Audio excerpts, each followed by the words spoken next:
I know we are here to talk about models of art writing. I feel a little bit like a fraud in this area because I have not come up with any models. I'm simply a writer.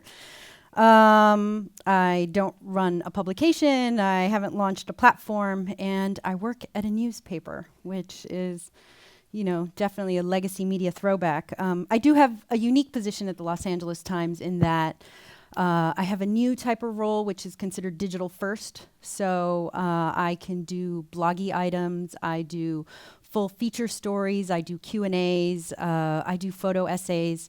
And then whatever the paper is interested in, they pick it up from my blog. So it's more about sort of being online and being a digital journalist, and then sort of by osmosis, I end up in the paper. So that's a little bit, so the way I work is a little bit different than the way Christopher works. But I'm still a throwback to legacy media, but I'm really here to talk a little bit about sort of my time as a freelancer. I wanted to, oh, it's up there. I just did the story where I illustrated the entire Marina Abramovich Jay-Z fight using medieval illuminations from the Getty. And I'm really into it. I think we should illustrate all stories with artwork from museum collections. And I think this is more interesting than any photos of my website, which you can go look at it anytime. So I'm going to stick to these. That's St. Matthew, by the way. So before I joined the Times, I was a freelancer for almost 8 years. I wrote for Art News and Time Magazine and Architect. A lot of work for public radio. And I managed to make a career out of writing about art and culture, which is why I'm here. But before I get into the mechanics of that, I just wanted to give you a little bit of background on my professional trajectory. That's St. Lazarus, by the way, from the 16th century. People come to art writing in so many ways. There are curators who create records of their shows. There are academics who publish their research. There are essayists who want to add to the body of knowledge. And the economic models are all different. It's not a one-size-fits-all profession. So I really think it's important to acknowledge sort of where we all come from in this. And I come to it through journalism. I am not an art historian. I did not major in art. I didn't take a single art history class in college. So in fact, I'm a total fraud. I don't teach and I don't do curatorial work. I really approach this as a journalist and actually as a storyteller. And so sort of the art and architecture and culture are where I happen to tell my stories. And it was really, I got into it in my 30s when I was a reporter at Time Magazine. I was a general assignment reporter where one week you might be writing about Al-Qaeda, and then the next week you're writing about FEMA, and then the next week it's Scarlett Johansson. It's kind of all over the place.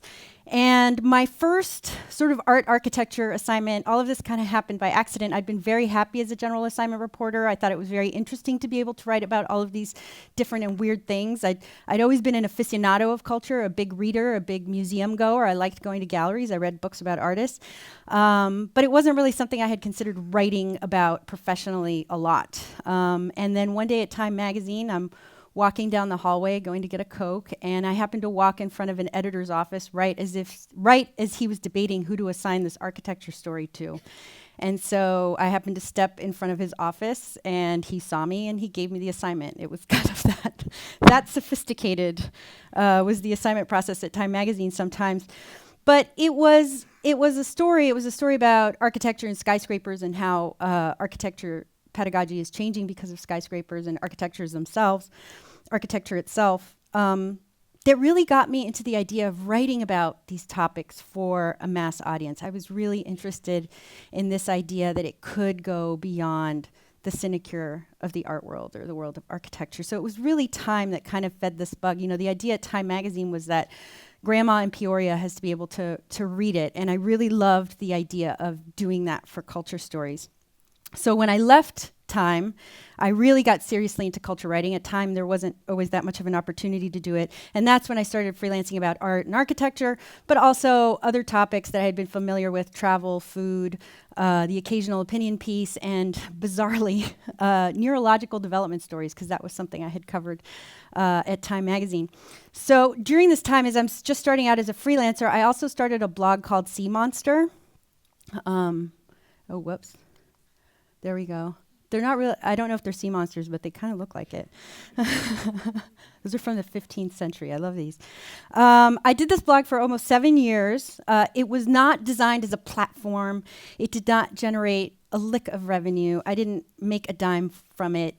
It really was a place for me as a writer to go and be able to play, and not have to have an institutional voice, not be writing for an editor, not be writing for a giant publication, not have multiple layers of editing. So it was where I could really sort of work out my own voice as a writer. And in the process, it ended up being this great sort of piece of visibility for me. Like I didn't make any money off of it, but I think I know many of you through that site. But because I didn't make a dime from it, it means that it's always been really important to me to make a living as a journalist, and which means that any writing that was not on Sea Monster, it was really, really important for me to make money on it. Now, I come from a relatively privileged position in all of this, in that when I started work as a freelancer, I was already an experienced journalist. I could already sort of command a certain level of payment. I wasn't payment that I was getting rich from, but it allowed me to survive as an arts writer. And because I was a general assignment reporter, it also allowed me to occasionally write stories about things outside art. So if things in art were a little slow, I could do a travel story, I could do a neurological story. And I think that's something that's generally good for writers to do, is don't have other things that you write about too, because this is a shaky business. So I've had the good fortune of finding a steady stream of paid work, both inside and outside the world of culture, that allowed me to work as a freelance writer for almost 8 years. But in my time as a writer, in those 8 years, I've seen the landscape change. I've seen pay rates decline. I've seen magazines close. I've been asked to write for free more times than I can count, and I've been offered fees that, once I sort of factor in the amount of time that goes to producing the work, they'd probably violate all kinds of minimum wage laws.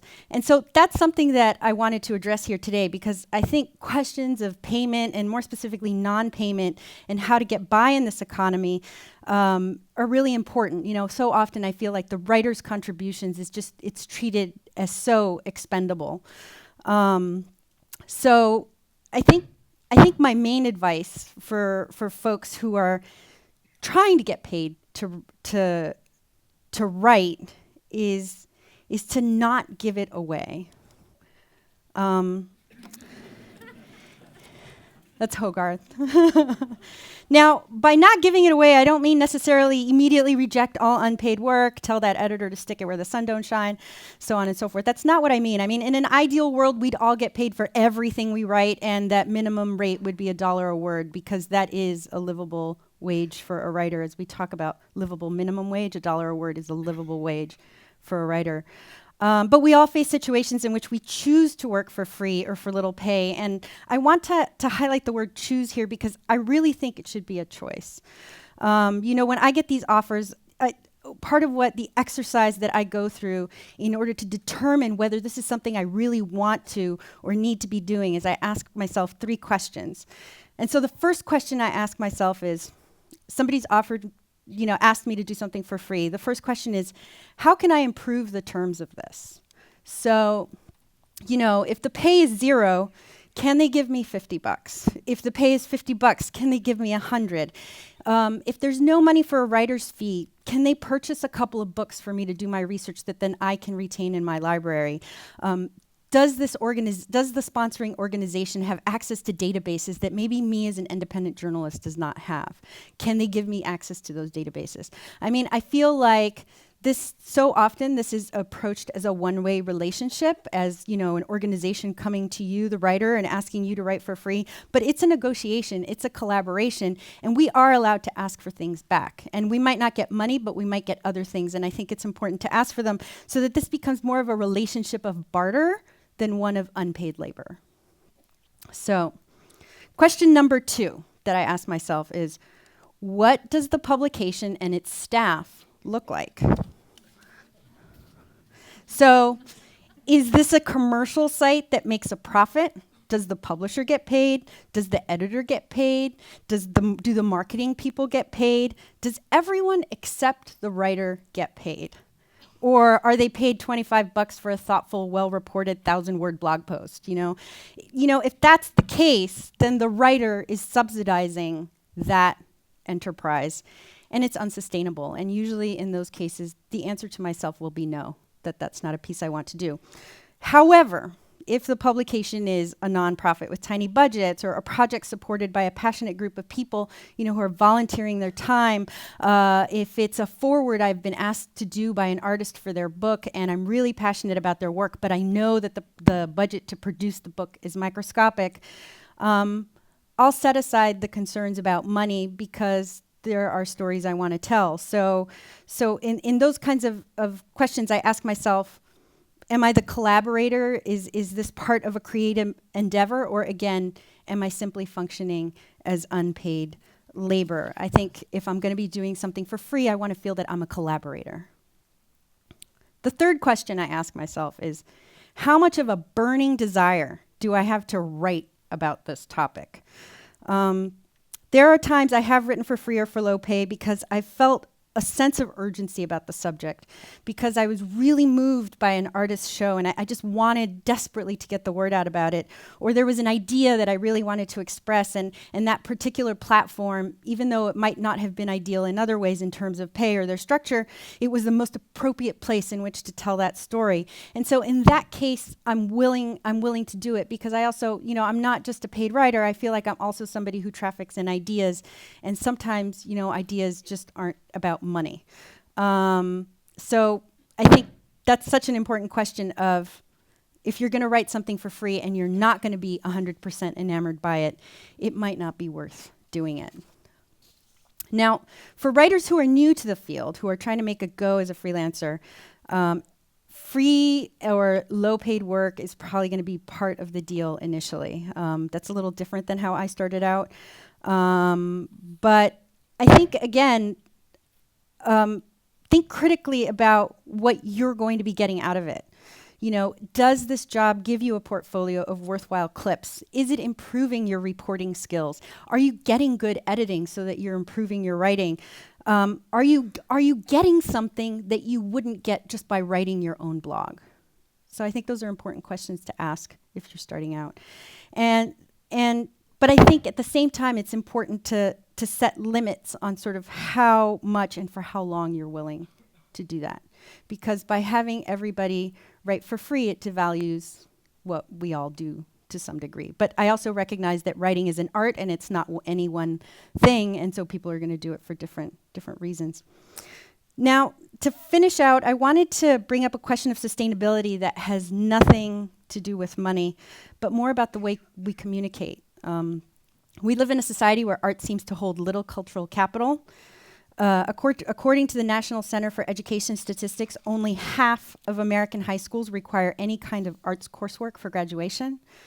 We are not a culture that calls on artists or architects or philosophers or playwrights to understand the world around us. When I watch TV in Latin America, I'm always kind of wowed. Like, you'll watch some news program and there'll be like a policymaker and a poet describing like the week's news. Because in Latin America, what a poet has to say about something is important. And I agree. Here in the US, when art does make it into mass media, it so often has to do with auctions or scandals, or, the San Diego professor who wants his class to get naked, so it turns into that, which is a little bit about, I want to talk about asking ourselves who we write for and why. Whoops. This thing's a little wonky. So, do we write for the caravan of people who jet from fair to fair and biennial to biennial? Is it for the people who buy the $150 paintings? Is it the fellow eggheads who like to use words like recontextualizing and hybridity? Every choice we make as a writer of the subjects we choose to cover and the language we use to cover it and the publication we choose to disseminate it can narrow or expand our audience. And I think the art world can be such an echo chamber, and sometimes a very small one at that. And so I think it's important, given the state of art in this country, for every writer to find ways to get outside of that world, at least some of the time, to cover stories that aren't fairs and biennials, to do essays that aren't all jargon, to explore topics that take us into the myriad areas of daily life. In whatever we write, I think it's important to keep ideas concise and language simple, to invite people in rather than keep them out, to continuously make the case to the broadest possible audience that art is a rich part of life and not just something for the rich. It's a really big world out there, so let's write for all of it. Thank you.